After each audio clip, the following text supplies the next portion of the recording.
Before we dive into this episode, I have a really quick announcement that I'm actually really excited to share with you. If you're listening to the Sacred Roots podcast, I know it's because you've had a spiritual awakening. You know there's more out there than what you've been taught. And you also want to use that knowledge, use that wisdom, use those rituals to really unlock your highest potential and express all of who you are. And you might have tried to do that and also address these topics with your friends, but they've probably told you that you were too witchy, too crazy, too out there. I mean, that definitely happened to me when I was on my spiritual path. Well, if that's you as well, it's probably because you haven't found your tribe yet. And this is why I've created the Swan Temple, because so many of us are awakening, whatever that means to you, but realizing that there's more out there, that we are supported by the invisible. And then we want to explore that, but we don't always know where to find the good information that's really going to support us, inspire us. And this Swan Temple is that space. It's a sacred space for you to connect with yourself, but also to connect with others. Because as women, it's super important for us to find our tribe. When you think about the story of the ugly duckling is actually a swan, but it feels like the ugly duckling because it's surrounded by ducks. You are a swan. You are an hypersensitive, empathic, powerful woman that needs to find her tribe of swans in order to thrive. As women, we really thrive when we are in community. We co-regulate our nervous systems. And it's when we can be seen and witnessed by others that we can actually start to really see ourselves. And so the Swan Temple is my divine feminine community where we gather twice a month for workshops that I lead and expert sessions with amazing guests that I have invited into the community so that you can learn, you can expand, you can heal, you can grow spiritually, you can uncover more of the unseen. And mostly you can do that in a fun and playful way while being super connected with other women, like-minded sisters, witches, priestesses, woman entrepreneurs, and modern mystics who are craving that community. Ancient cultures had these sacred circles where women would come together, tell stories around the fire. We don't live like that anymore. But today with the internet, we have the amazing opportunity to be able to come together online in communities like these. And cherry on the cake, I'm really excited because this year we are also organizing a retreat with the Swan Temple community. So get on the wait list if this is all calling you, because I will be reopening the doors May 1st with Beltane, which is the fire celebration where we let go of the old and call in the new. I will be hosting an event as well, but more details will follow on that. But join the waitlist to make sure to be the first to grab a spot in the Swan Temple so that you can join this divine feminine community and join our retreat that's going to be in August in Belgium. I'm really excited to welcome you all in this community. And now let's finish the talk and dive into today's episode. Good morning and welcome to another episode of the Sacred Roots podcast. Thank you so much for taking the time to tuning in into this episode. And I really hope this episode is going to help you connect with part of you that you're not usually connecting with. Because this episode is all about the feminine archetypes. And before sharing those archetypes with you, I want to address the reason why it's important to actually do this work. Because as women, we have different facets, different ways of expressing ourselves. And the feminine can really be brought into different archetypes. And we can call onto those archetypes, those energies, when we need support, when we need courage, when we need confidence. The same way that the divine, the goddess source is expressed in a lot of different divine expressions. For example, you have goddess Isis in Egypt, goddess Saraswati, Lakshmi, Parvati, Kali in India. You have all the Mayans. All or these are different expressions of the divine.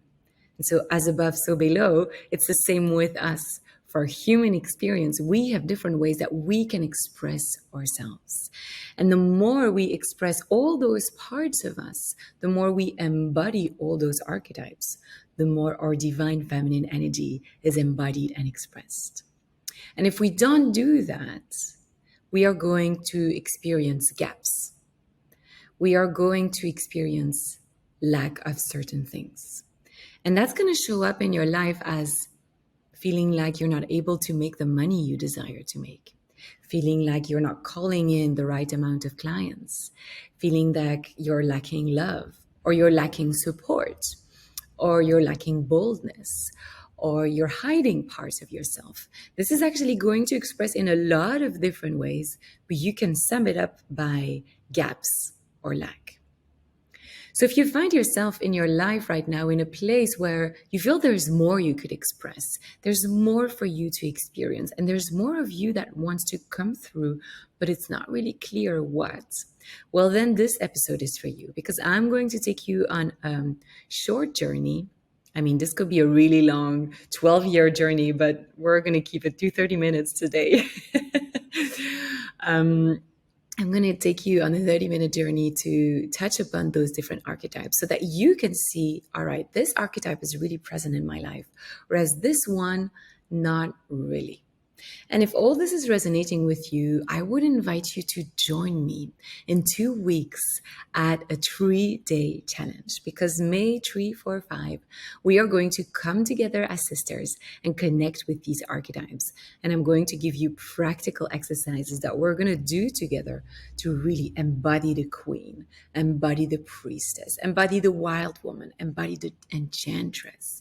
We are going to activate those archetypes so that you can let go of those gaps, let go of those sensations of lack, and be fully expressed.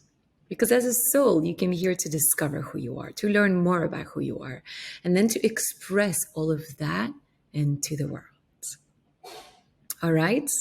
So if you already want to sign up to that masterclass, you will find the link in the show notes of this episode, of course.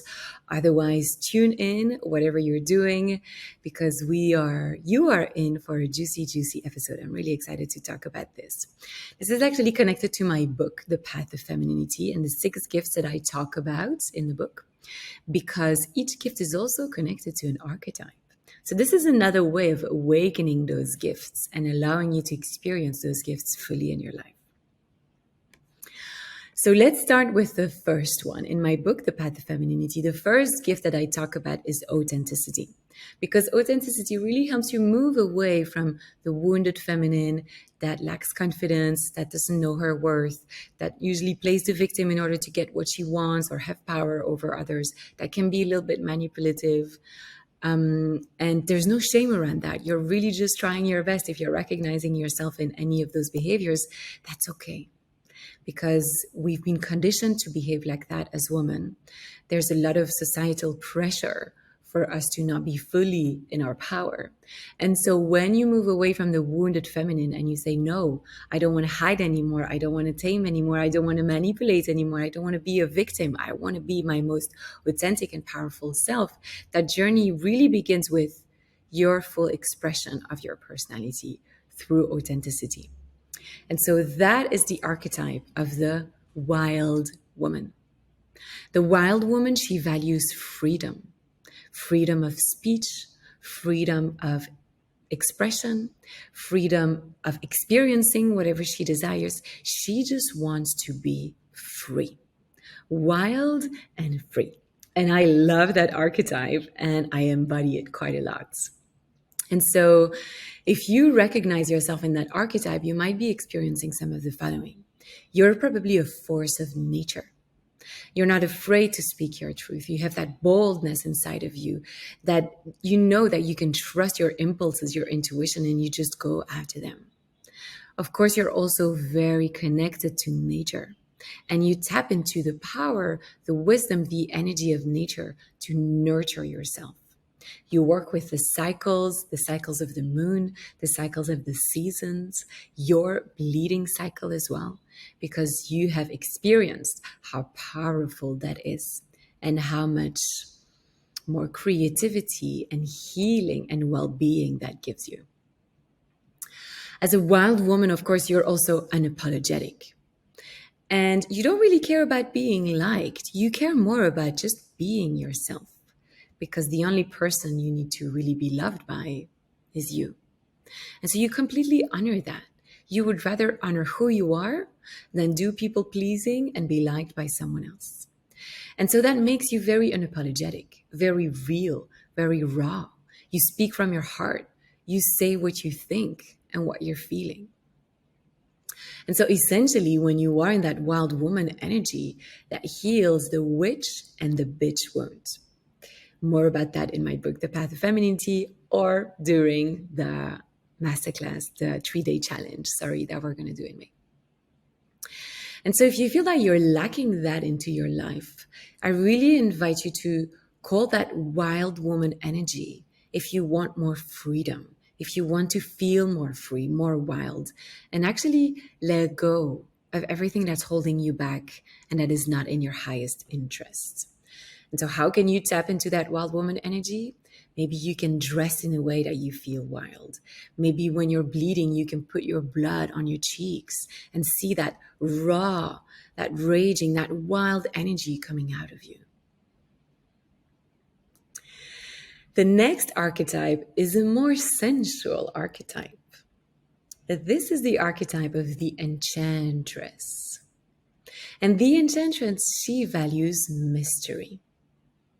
And when she dances with the mystery and she is being mysterious, just like those beautiful dancers or flamenco who are doing those beautiful movements with her hands, or sorceresses that are enchanting people with their words, with their voices, with their songs. That activates the gift of magnetism. Because when you are in that mysterious energy, you are going to magnetize some people, but also repel others. And that is magnetism. You are here to repel those who are not meant to be around you.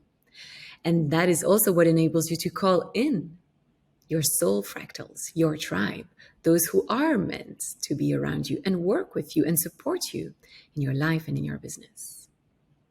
And so if you are an enchantress, that means that you move with the wisdom of your body. You know that all the answers are there within, and you honor your body for its beauty, for its curves, for what it does for you. You're sensual, you're feminine, you're bold, you're confident. And this allure that you have, this magnetism that you have, is actually rooted in trust. You are moving from a place of trust because you trust that everything that is meant for you will come in its own divine time, because you are magnetic. And what you desire is simply meant for you. What you seek is also seeking you. And so by simply being yourself, being the mystery, honoring the mystery that you are, because the mystery is you, really, then you just magnetize what is meant for you. People, money, opportunities, situations. And that, of course, heals the whore wound.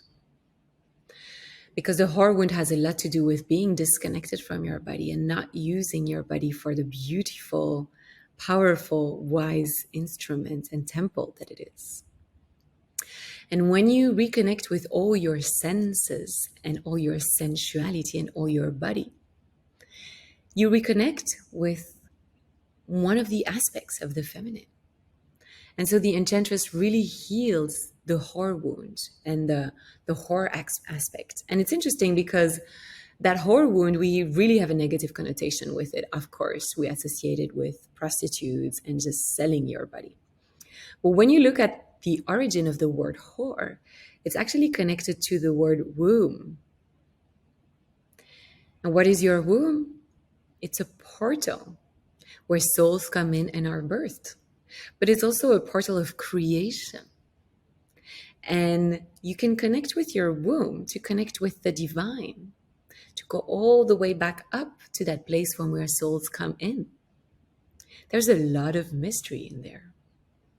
So you can call in the Enchantress when you want to be connected to your confidence and your trust, and this deep knowing that everything happens in divine timing. And you are magnetizing whatever is meant to be in your life. I also want to add here that the horror wound, once it is healed and once you get to embody fully that Enchantress energy, one of the things you are going to magnetize is money. Because money has a lot to do with the first and the second chakra. Feeling safe to hold money, feeling safe to be mysterious. And money is love, it's love energy. And when you magnetize people, you magnetize their love for you, or they hate you. And that's all good. So if you want to call in more money, work with that Enchantress energy. It's really, really potent. The third archetype is the archetype of the Priestess. So the Priestess, she values enlightenment. And she activates the gift of intuition, the third gift that I talk about in my book. And so you have that energy of a priestess when you are connected to the higher realms and you see everything as sacred. The water, the ocean, the mountains, but also the conflicts in your life, the emotions of anger, the sadness, the food you're eating, the house you're living in. When you start to see everything as sacred and seeing that the divine is actually in everything, you are awakening the priestess inside of you. Because that actually means deep down that you understand that you are a vessel and that you are a vessel for the divine to express itself in life through you, for you, and for others. And so the priestess has a little bit of the warrior energy as well, but it's the warrior of light. It's wanting to raise the consciousness of the earth. It's wanting people to awaken so that they come back to that oneness, to their divine essence, to be also their most authentic selves. And so if you're a priestess, you're also devoted to your spiritual growth, to always learning more, to connecting with the ancient ways, learning about ancient wisdom, so that you can really come back to your divine essence and feel one with everything again. And that archetype really heals the witch wound, of course, because you come home to your spiritual self, to your spiritual gifts, and you use them to serve for others. And so that archetype is an archetype that is really, really present in the mystery school as well as in the Swan Temple, my divine feminine community. And it's also an archetype that I embody completely and fully. And so you can call in that energy if you're not feeling like that yet. You can call in that energy when you want more connection to yourself, to the divine, to nature, to your spirit guides in order to receive guidance and messages from them. And when you want to tap into the knowing that everything unfolds for your highest good. So it's really an energy that helps you remember that you are one with everything and that everything happens in divine timing and that you are a vessel. You just need to open yourself to allow the divine to work through you, for you, and for others. The next archetype is a really potent archetype as well. It's the archetype of the queen. And so that archetype values legacy and really brings to your life leadership. And in order to be a great leader, you also have to recognize that you can't do everything on your own. So you need to open yourself to receiving. So the queen archetype really activates the gift of receiving through owning your leadership and realizing that you are here to create a legacy. And so if you recognize yourself in that queen archetype, that means you're probably someone that leads with ease. You often are the one that stands up when you're in a crowd and decisions need to be taken or you need to go in a certain direction. You're going to lead people because you have vision, because you see what the world is like And you also see what you want to change in the world. And so you realize that change is going to happen through you, not just by waiting for other people to make that change happen. So you embody the change you want to see in the world. And you do that in a way that is going to create a legacy, that is going to leave something behind. There's a really potent creator energy in the queen archetype because you are creating something that is going to live when you pass to the other side.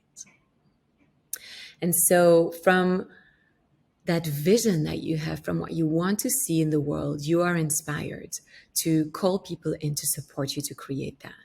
You realize that you cannot do all of that on your own. Just like the queen bee has many bees working for her. So you have a support team. So in your business, that might look like having a VA, having a podcast editor, having someone do your social media, having someone manage all of your operations, having someone work on your website, do pictures of you. In your life, that might look like having someone cook for you once a week and prepare a few meals, having someone clean for you, maybe have a driver. Who knows? I mean, in Bali, that's the trend. Everybody has a driver. Not everybody, many people. But in the West, that is definitely more complicated.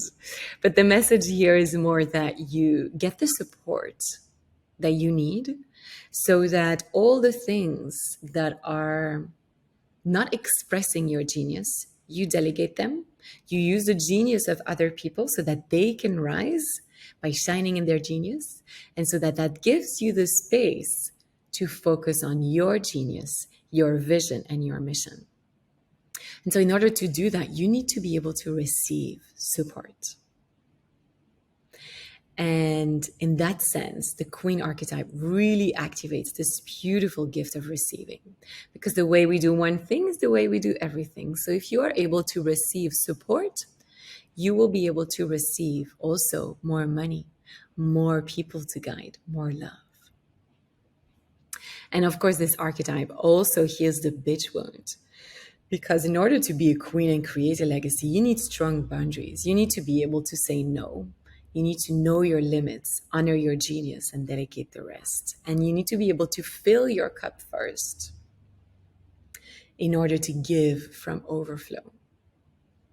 So there's a really beautiful opportunity to heal the bitch wound when you embody that queen archetype. And more about that as well in my book and in the 3-day feminine archetype masterclass that we're going to do in May. All right, we are right at the middle. There are 4 more archetypes that I want to take you through. I'd love to know which one you're recognizing yourself already in those first 4 ones. So the next one, the 5th archetype, is the archetype of the maiden. So the maiden, she really values ease.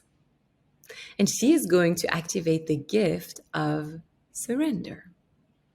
Because the maiden energy is really, it's a playful energy. It's an energy that just is in the present moment. She's not worrying about tomorrow or yesterday.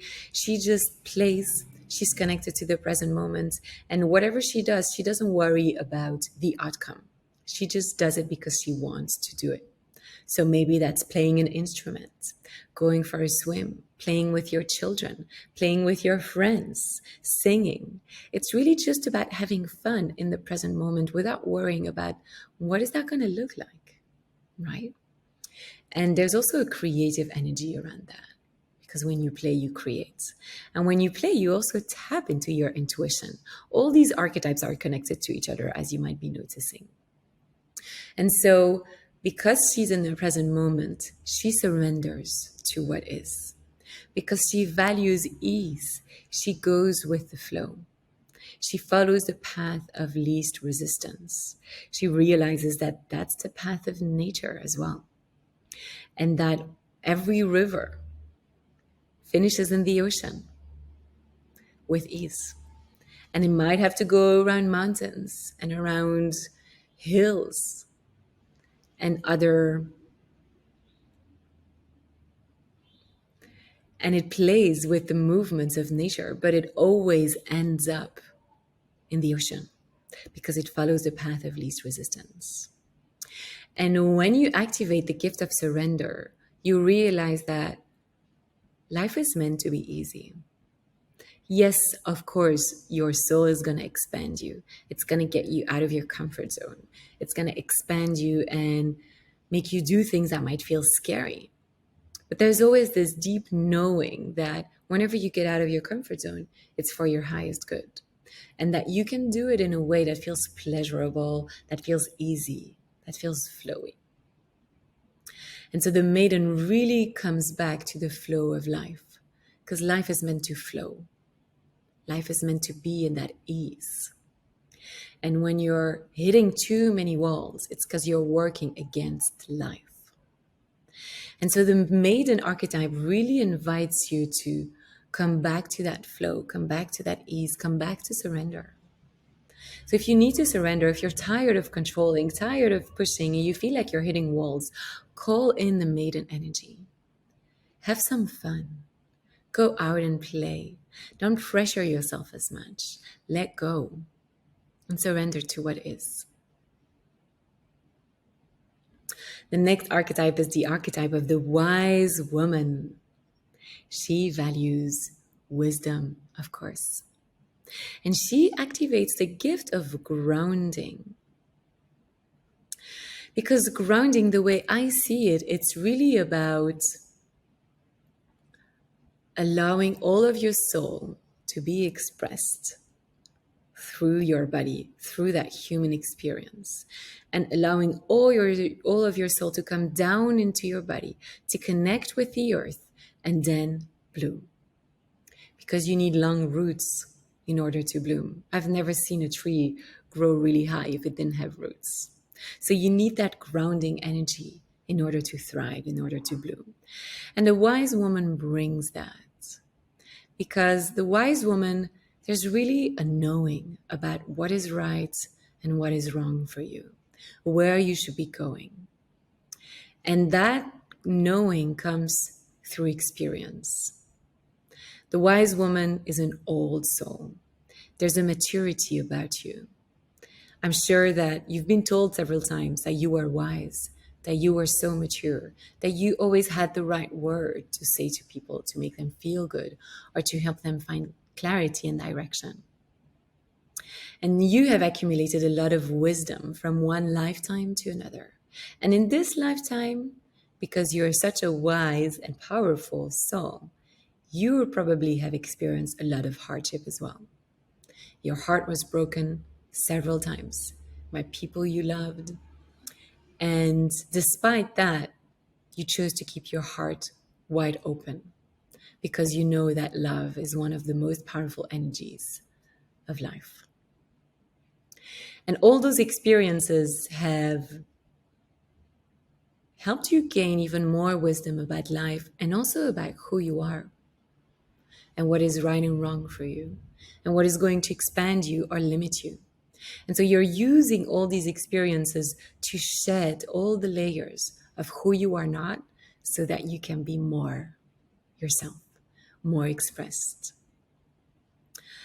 As you're listening to me, you're probably noticing that it's not the first time that I'm using this word fully expressed, because that's actually the purpose of each archetype, is to express more of you and more of that part of you.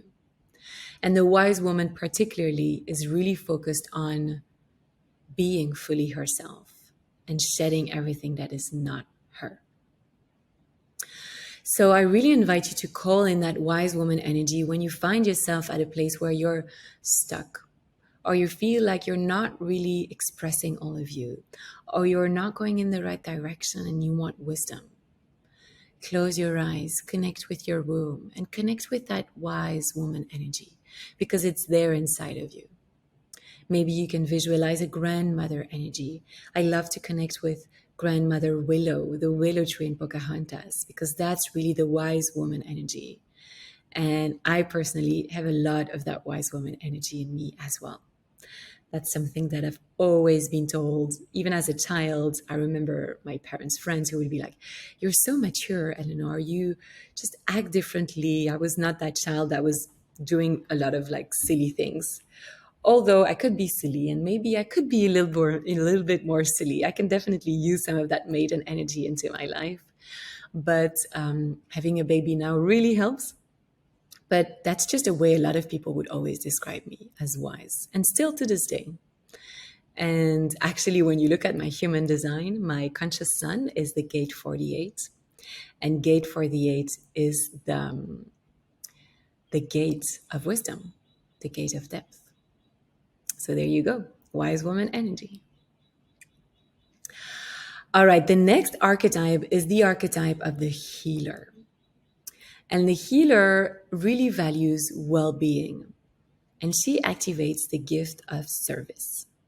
So this gift is a gift that I'm not talking about specifically in the book, as well as the next gift that I'm going to talk about that's connected to the next archetype.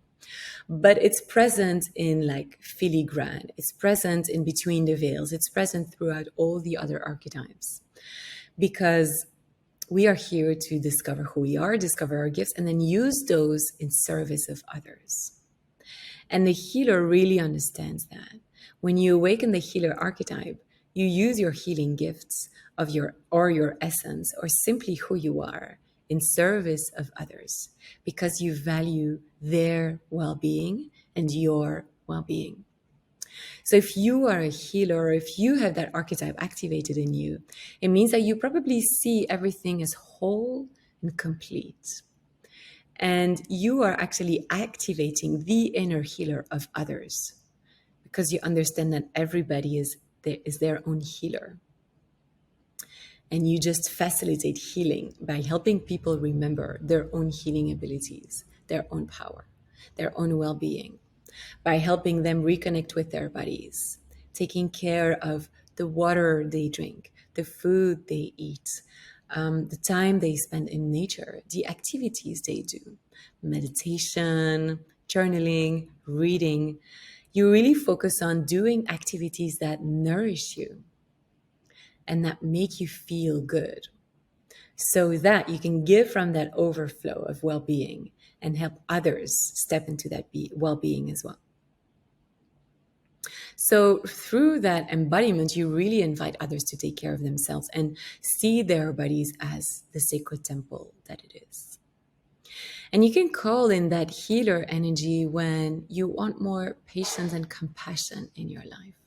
You want more love for yourself. You want to take better care of yourself and put your well-being as a top priority in your life. The healer archetype is also really powerful when you are starting a new journey, when you've experienced hardship, heartbreak, big challenges that really unsettled you and changed things in your life, like a separation, a divorce, an illness, maybe moving places, maybe changing something in your business. Calling on the healer archetype is really powerful because it's going to prioritize your well-being. And it's going to invite you to ask yourself, what do I need right now? What do I want? What would nourish me? And how can I give myself that right now? And then finally, the creator. The creator values beauty. She creates because she wants to bring more beauty in the world. She wants to elevate people's energy, people's emotion through her art. And so that, of course, activates the gift of creativity. And we are infinite creators as women. We create life, we create businesses, we create homes. There's, in my book, The Path of Femininity, I have this beautiful quote that says, give food to a woman, she's going to make a meal. Give a house to a woman, she's going to make a home. Give a sperm to a woman, she's going to make a baby. So it's really this idea that we are incubators, we are creators. And this creative energy is really present right now in the spring, because we've just spent 6 months in the darker season, in the dark womb of the winter that is there to help us incubate. And now it's time for us to birth, to create, to bring into the light. And so if you have that archetype present in your life, you might recognize yourself as someone that does things. You're a maker. You create, whether it's with your words, with your melodies, with your paint, with your art.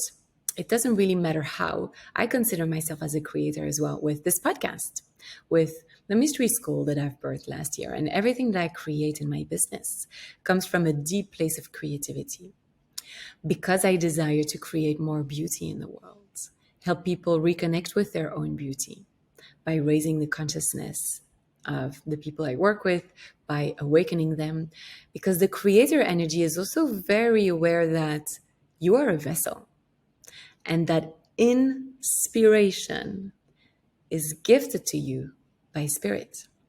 When you are inspired, you take spirit in and then you incubate it and you birth it. And there you go, you've created something beautiful. And so you realize that beauty is divine. And when you create beauty in the world, it means you're bringing more of the divine in the world, whether it's through your art, through your songs, through your paintings, or through your work. I just hosted an amazing retreat here in Bali. And for me, that week was a pure work of art. It was incredible beauty. What we experienced, the connections, the tears, the laughter, the villa we were in, everything was rooted in beauty because everything was rooted in the divine, and particularly the divine feminine, because it was a divine feminine retreat. So there's a really strong connection between the divine and beauty. And that is actually called the path of beauty. Walking the path of beauty is recognizing your beauty and birthing beauty in the world, because you know that that is about bringing the divine into the world.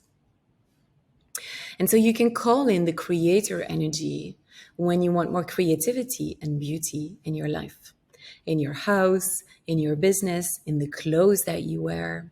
It's a really potent archetype that I love to play with and that I really recognize myself in as well, of course. So I'm sure that now that you've heard about those 8 archetypes, you might be like, oh, wow, this one is not really present in my life, whereas this one very much, this one I could use more. If this is the case, I would really invite you to check the link in the show notes of this episode and join me in this 3-day free challenge, which is called Fully Expressed. Because we're going to work through those divine feminine archetypes to express all parts of you so that you can come back to your wholeness, to your fullness, to your full expression, and fill in the gaps of your life. If you're lacking money or opportunities or time or space or play or fun, by doing this work, we are going to fill in those gaps so that you can be fully expressed and experience a life that feels full, that feels abundant, that feels in overflow of all the things that you desire and that you are worthy of receiving. I cannot wait. This is going to be a super fun 3-day challenge. I've really created super potent exercises for you. So just sign up, join me. It's going to be awesome. This is really your next step to be fully expressed, to embrace the truth of who you are, to step more into alignment and to call in all those things that you are meant to experience. And of course, feel free to share that link with everyone that could be resonating with this work, because we need all of us women to be more expressed. We have so much to give. And also, so much wants to move through us, for our highest good, and for others. So join me and invite your friends, and let's have fun, and let's be more fully expressed.